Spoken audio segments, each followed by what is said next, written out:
If your holiday traditions don't involve beating a log until it defecates or eating toxic birds buried in seal fat, you are doing it wrong.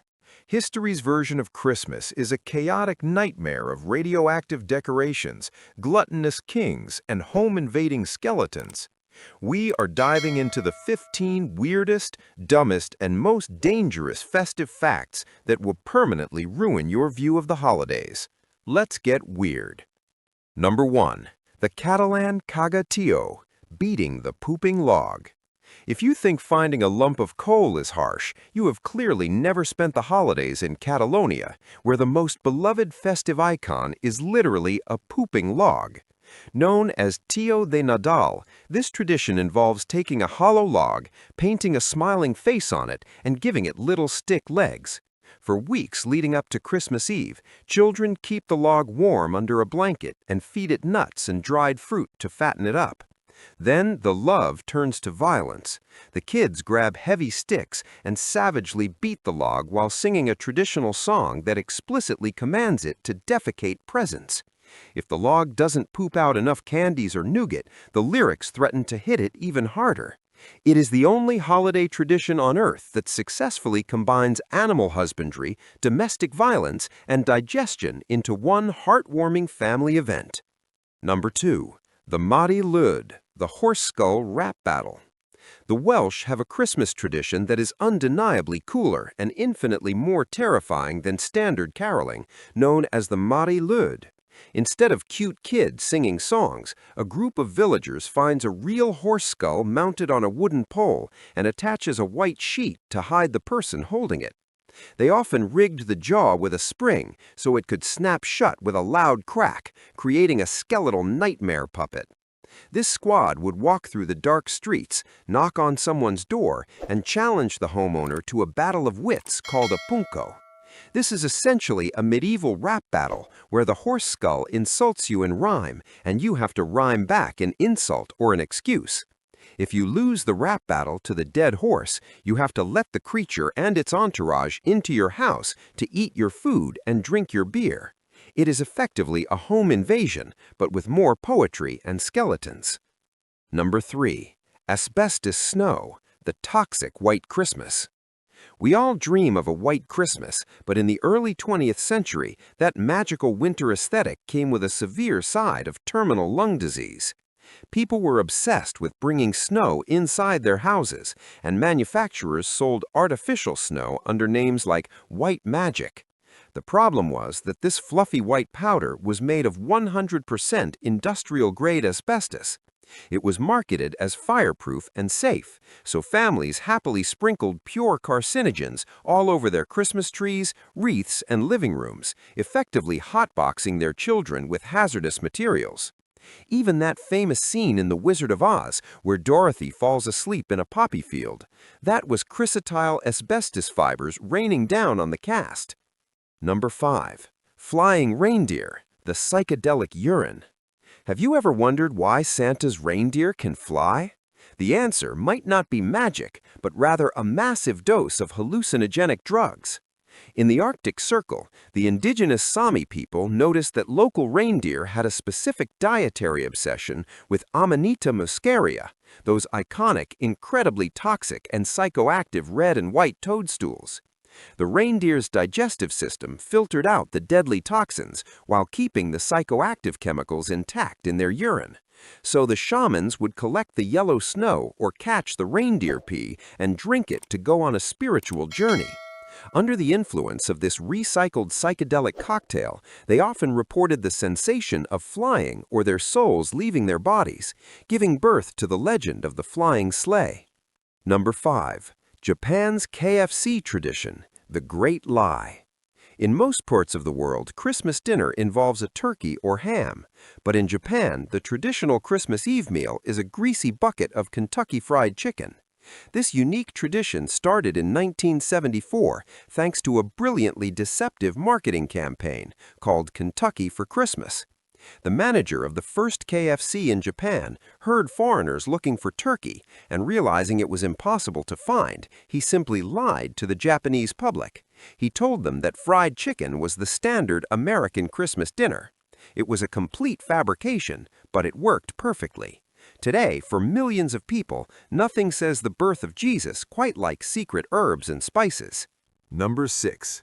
Kiviak, the toxic fermented bird.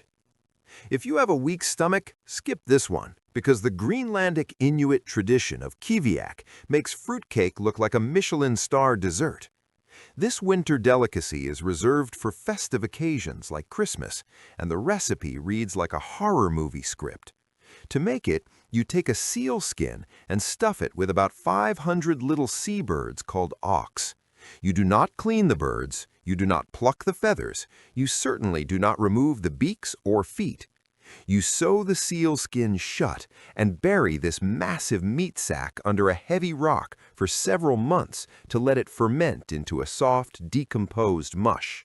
When Christmas rolls around, you dig it up, bite the bird's head off, and suck out the fermented juices.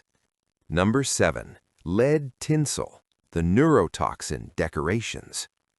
Before plastic took over the world, Christmas decorations were a heavy metal affair, literally. From the Victorian era up until the early 1970s, that shiny silver tinsel you draped over the tree was made from real lead. It was incredibly popular because it didn't tarnish like silver, and it hung beautifully due to the weight. The downside, of course, was that families were covering their living rooms in a potent neurotoxin every single December. Children would handle the tinsel and then put their fingers in their mouths, leading to gradual lead poisoning just from trying to be festive. The FDA finally convinced manufacturers to stop producing lead tinsel in 1972, ending a long tradition of toxic holiday cheer. Number 8. The rental pineapple, an $8,000 status symbol. In colonial America, specifically in the 1700s, there was no greater flex than owning a pineapple, which served as the ultimate status symbol rather than a snack. These tropical fruits were incredibly hard to import before refrigeration, so a single pineapple could cost the equivalent of $8,000 in today's money. Because they were so obscenely expensive, eating one was out of the question for almost everyone. So people would use them as the centerpiece for their Christmas dinner to show off their immense wealth. But what if you wanted to look rich but couldn't afford the fruit? You could literally rent a pineapple for the night. You would pay a fee to a shopkeeper, put it on your table so your guests would be jealous, and then return it the next day so another social climber could rent it. Number 9. Firing the anvil, the homemade cannon. In the American South during the 18th and 19th centuries, locals developed a terrifyingly dangerous tradition known as firing the anvil. Instead of lighting a sparkler, they would take a massive blacksmith's anvil, fill its cavity with black gunpowder, and place a second iron anvil upside down on top of it to act as a seal. They would then light a fuse and run for their lives. When the powder ignited, the explosion was so violent that it would launch the top anvil, which weighed over 100 pounds, hundreds of feet into the sky. It was basically a homemade cannon that shot heavy industrial equipment into the sky, and quite often it would come crashing down on spectators or houses. Number 10. The bathtub carp, holiday hygiene. If you complain about the smell of cooking turkey, spare a thought for families in Poland and the Czech Republic, where the traditional Christmas centerpiece is a carp that lives in your bathroom. Because these fish taste best when fresh, families buy the carp alive days before Christmas and keep it swimming in the family bathtub to purge the mud from its system. This means that for the entire week leading up to the holidays, no one in the house can take a shower or a bath because the tub is occupied by a slimy, bottom-feeding fish. The children often name the fish and treat it like a temporary pet, only to watch their father murder it with a mallet on Christmas Eve. Number 11. Belsnickel, Santa's evil whipping cousin.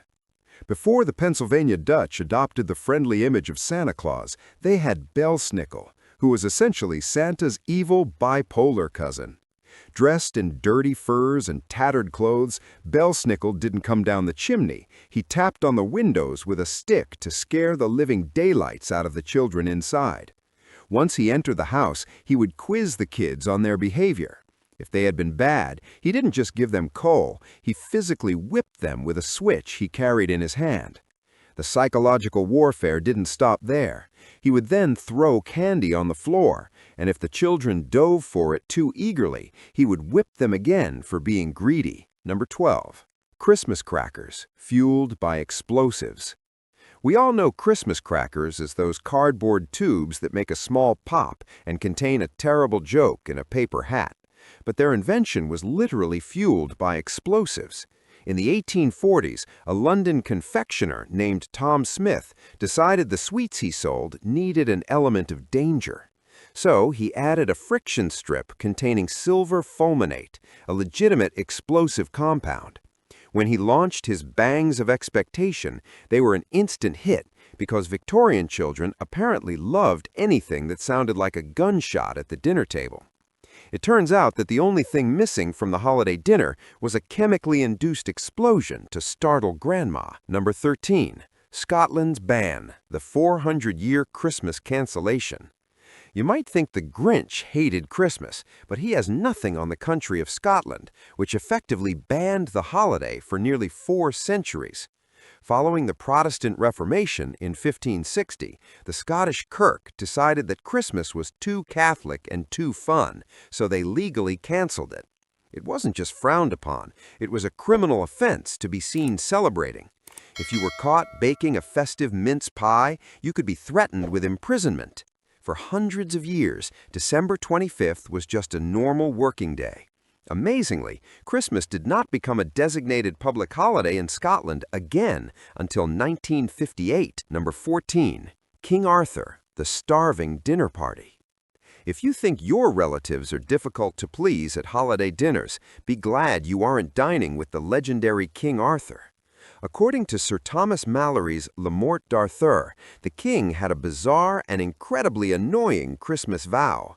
He absolutely refused to sit down and eat his feast until he had seen a marvel or heard a tale of a great adventure. This meant that hundreds of hungry knights and courtiers had to stand around staring at the roasting meat while it got cold, just waiting for something dramatic to happen. Often, knights would have to rush out and desperately find a damsel in distress or a monster just to satisfy the king's need for entertainment so everyone could finally eat. Number 15. The royal polar bear, fishing in the Thames. Finding the perfect gift is hard, but in 1252, King Henry III received a present that was impossible to wrap, a live polar bear. The bear was a gift from King Haakon of Norway and was kept in the Tower of London, which served as the royal menagerie. Since keeping a polar bear fed is expensive, the king came up with a unique solution.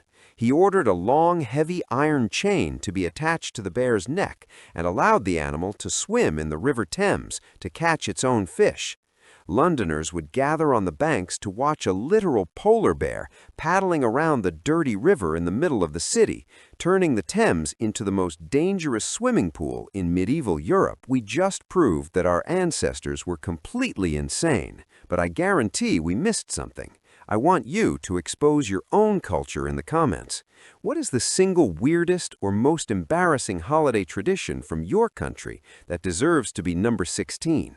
Shock me with your local madness. Smash that like button if you learned something disturbing, and subscribe for more history that ruins your childhood.